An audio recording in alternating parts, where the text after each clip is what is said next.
detailed the precedent events that would occur prior to his second coming. And his answer to them, these four guys, is so important it's recorded in 3 of the 4 Gospels, in Matthew 24 and 25, Mark 13, and Luke 21 and 22. But he opens and closes that briefing with a repeated admonition. Take heed that no man deceive you. And that occurs in Matthew 24:4, and you'll find it's the theme of the entire presentation. We're dealing here in spiritual matters, and the attempt of the enemy will be to deceive us. But in the middle of this briefing, about verse 37 of Matthew 24, Jesus makes a very strange remark. He says, but as the days of Noah were, so shall also the coming of the Son of Man be. Now in the context there, what he may have been alluding to is simply that it'll be business as usual until, just as it was business as usual until Noah and the ark, it'll be business as usual until he returns. And most people who read that passage assume that that's all he meant. It's just that it's going to come as a surprise. And yet there are many scholars from the context, the details of that passage, feel he was giving us a hint of something deeper. And we really won't understand what he's talking about unless we understand what the days of Noah were like. And so we're going to try to figure out what did Jesus really mean? As the days of Noah were, so shall the coming of the Son of Man be. So what you really need to do to get a handle on the UFO thing, strangely enough, is to do your homework in Genesis chapter 6. And I want you to notice the first 2 verses, and I want you to pay attention that the first 2 verses are a single sentence.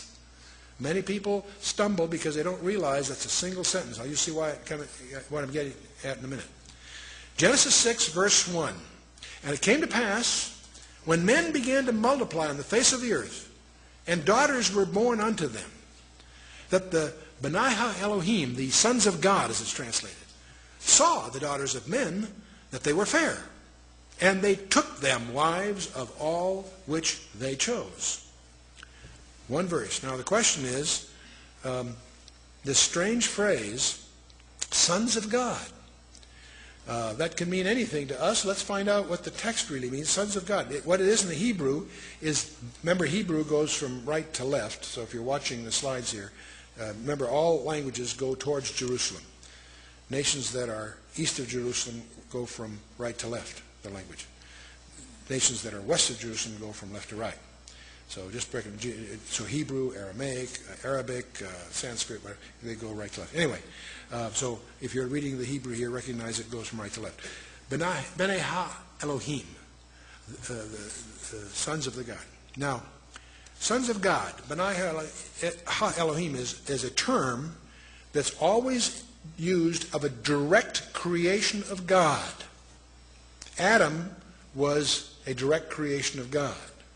You and I, in the natural, are not. We're sons of Adam. That's our problem. That's what the book of Romans is all about.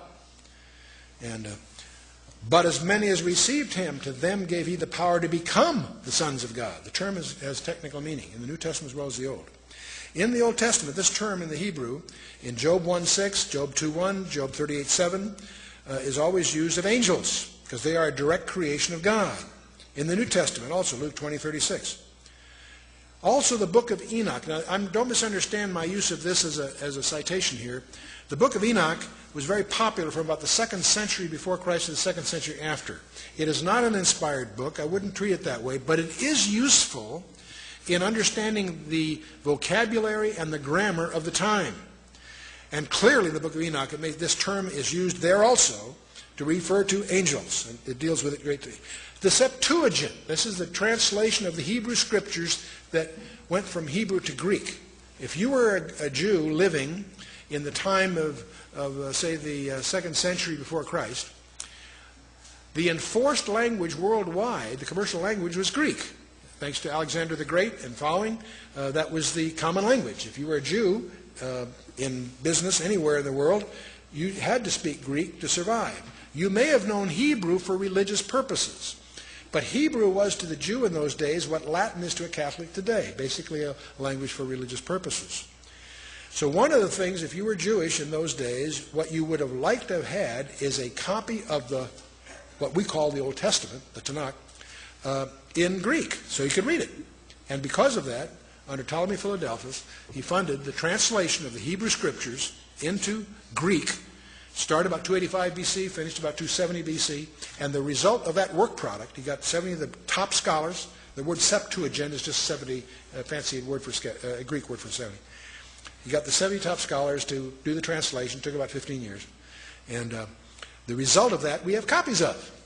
And it's known as the Septuagint translation of the Old Testament. And it gives us the benefit of the precision of Greek on some of these issues. So it's a very, very powerful resource for scholars. And the Septuagint also makes it clear that we're dealing here with angels, as we think of them. Now in Genesis 6, it came to pass when men began to multiply on the face of the earth, and daughters were born unto them, that sons of God saw the daughters of men, that they were fair, and they took them wives of all whom they chose. The word sons of God, of course, is Benai Ha Elohim, sons of God, direct creation, term for angels. Saw the daughters of men. Now, by the way, what that really says in the Hebrew is Banath Adam, daughters of Adam. I mention this because there have been contrived some strange interpretations of this passage that are commonly taught in most seminaries.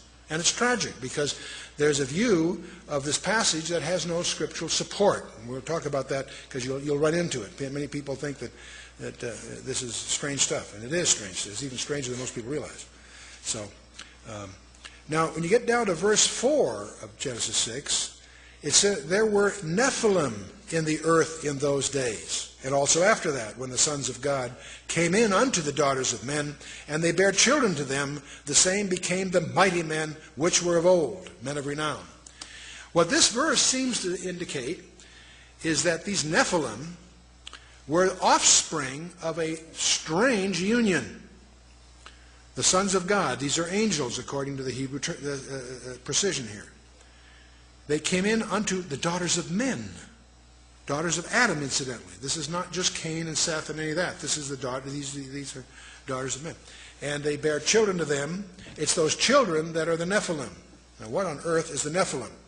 That word Nephilim is a key word. We're going to talk a lot about that. Nephilim means the fallen ones. It comes from the verb nephal, which means to fall, be cast down, to fall away, to desert. That's what a Nephilim is, a deserter, in a sense. What the passage portrays, and it's very difficult for many people to absorb this, it portrays fallen angels. These are not the good guys. Remember when Satan fell, a third of the angels fell with him. Not all of them, but a group of them, apparently, and we'll talk more about this in a minute, chose to try to create a hybrid race by cohabiting. I don't know the technology. I'm not going to get into that. But they apparently were... See, angels can't multiply. Angels are eternal. Reproduction is a process for mortals. But at the same time, Satan's got a problem. A third of the angels fell with him, so he's got a deficiency of 2 to 1 in any war that comes in, right? He's got to find a way to strengthen himself. This is just a conjecture that floats around. Now, the offspring of Nephilim, they're also called the Hagibarim, the mighty ones. And now, where the confusion starts to set in is when this Hebrew passage was translated into the Greek in the Septuagint, the word they used for the Nephilim was gigantes. It sounds like giants. And it turns out they were giants, but that's not what the word means. Gigantes comes from gigas, which means earthborn. So in the Hebrew, they're called the fallen ones. In the Greek, they're called the earthborn. And so let's keep that in mind. The fact that they were giants is like a pun. Yes, they were giants, but that's not what the word means. It carries a different meaning. Let's go on a little further in verse 9 of Genesis 6. It says, these are the generations of Noah. Noah was a just man and perfect in his generations, and Noah walked with God. Terrific verse. We've all read it. But most of us may not pay attention to what that's really saying. These are the generations of Noah. Noah was a just man and perfect in his generations. What does that mean? Well, the word perfect in the Hebrew is tamim. What it means is without blemish, sound, healthful, without spot, unimpaired. What that verse seems to